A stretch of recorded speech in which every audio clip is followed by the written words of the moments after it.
Good morning. Today I'd like to talk about Embryo Biopsy Day.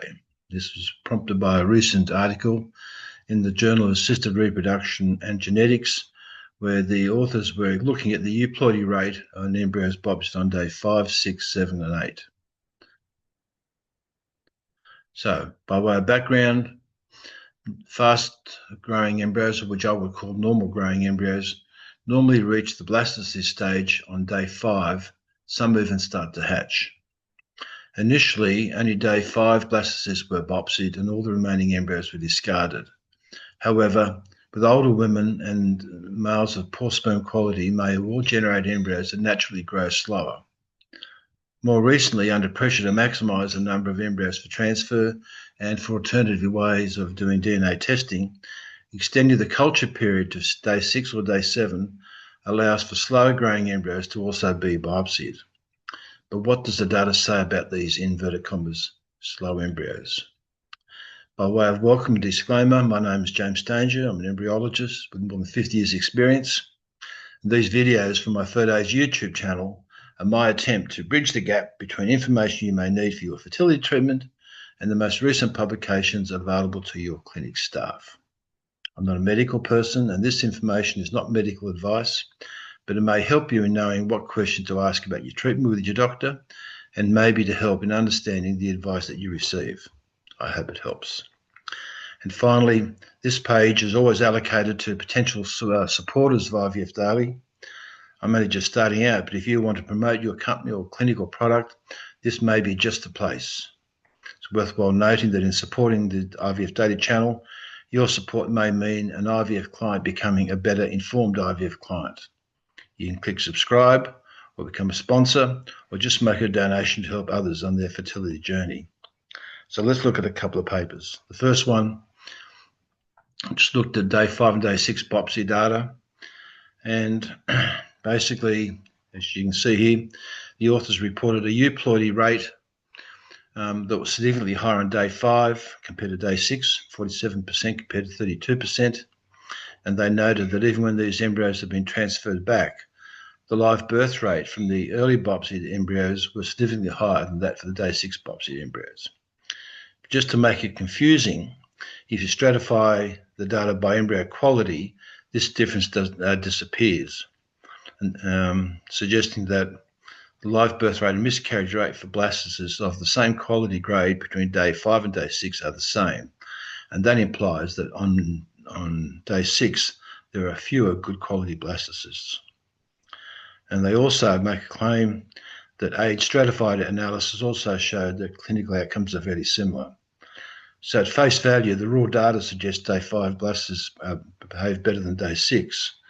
But when you partition it out against embryo quality or age, this data disappears, which means that the results are somewhat confusing. However, the authors concluded that compared to day 6, day 5 biopsy blastocysts demonstrate a higher euploid and birth rates, and therefore it's recommended to prioritise biopsy day 5 and to thaw blastocysts for day 5 for transfer to achieve a better clinical pregnancy and neonatal outcome. Well, that's very logical. Here's another one that was published in 2022. Once again, these authors have demonstrated the euploid rate at day 5 blastocysts was significantly higher than that of day 6, 50% compared to 35%.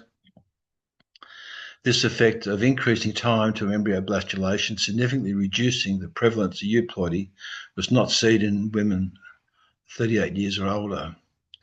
And I'm not sure what this means, but it does imply that the euploidy difference between day 5 and 6 were only apparent for younger women.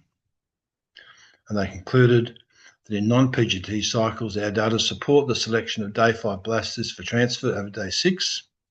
Furthermore, women with poor ovarian reserve are inclined to obtain only day 6 blastocysts. PGTA is a valuable tool to identify the ploidy status of embryos, particularly those with advanced age. But however, they make the claim, however, the stage of blastocysts will not affect the clinical outcomes after transferred when they are being identified as euploid. So basically what they're saying for this group is if the embryo is euploid, it doesn't matter whether it's day 5 or day 6, which is in contradiction to some previous data. Let's look at some more. These are the outcomes of babies born from day 5 to day 6 biopsy. I think it's a French group by the look of it. And their data was concerning the neonatal outcomes. The day 5 biopsy group infants had a lower mean birth weight compared to those at day 6. In addition, a significantly shorter gestational age at birth is reported in the day 5 blastocysts compared to day 6. So after multivariate logistic regression, taking into account potential confounders such as the woman's age, the number of previous cycles, the day of blastocyst vitrification, and embryo quality, blastocyst expansion at day 6 was independently associated with a significant decrease in live birth rate compared to day 5. So this data is a little bit concerning, and I think it needs to be followed up. It was done in 2018. This one does suggest there is some concern, but it could also be a feature of the frozen forward transfers. A meta-analysis looking at day 5 and day 6. They asked a question, it was also published in 2019. Is there a difference in clinical pregnancy and live birth rates between blastocysts developing on day 5 or day 6? And their answer was day 5 blastocyst transfers present higher clinical and live birth rates than day 6, both in fresh and frozen. And the wider implications of the finding in regard to these results of this original meta-analysis, ART practitioners should preferentially transfer day 5 blastocysts rather than day 6 in both fresh and frozen cycles. I think that's fitting. But some people have gone to ask the question, does the day make a difference even day 7? So in this study published in 2025, just recently, August 9, only 1 or 2 days ago, these authors looked at the euploid rates for embryos developing blastocysts and biopsied on day 5, 6, 7, and 8, and the rates were fairly consistently 41%, 32%, and 27%, and 50% for day 8 is just spurious data, which that embryo was not transferred. And likewise, the live birth rates, 52%, 43%, and 22%, where the miscarriage rates were kind of similar, which I thought was fairly interesting. So they concluded the euploid rate decreased with increasing time required to reach the blastocyst stage. Compared with day 6 and day 7 euploid embryos, day 5 have the better clinical outcome. But they make the claim that, however, the findings in this study demonstrate that embryos with slow development can still result in live births. And I think that's a very important comment to make. What about really old blastocysts, day 7 or day 8? So this is a study that was looking to ask the question, under what circumstances would you allow embryos to grow out to day 7? And I think the abstract is a little bit unclear, but they did present some data to suggest that euploid rates also decreased from day 5, 6 to 7, 55%, 39%, and 27% respectively. And they did talk about some models whereby you may wish to commit to a day 7 culture, but that was not clear from the paper. But you might like to note both of these studies have suggested that the euploid rates, about 25% of blastocysts, is fairly common. What was it worth the wait? In this paper, published in 2019, once again, they argued that 27% of usable day 5 blastocysts were euploid, which is a lot higher than normal. 52% for day 6, and 43% of usable embryos were euploid, but it went to day 7. So they surmised that aneuploidy increases with increasing duration of blastulation, but if the blastocyst morphology, quality, and endometrial embryo asynchrony are controlled, euploid day 7 embryos have similar sustained implantation rates compared to day 5 and day 6.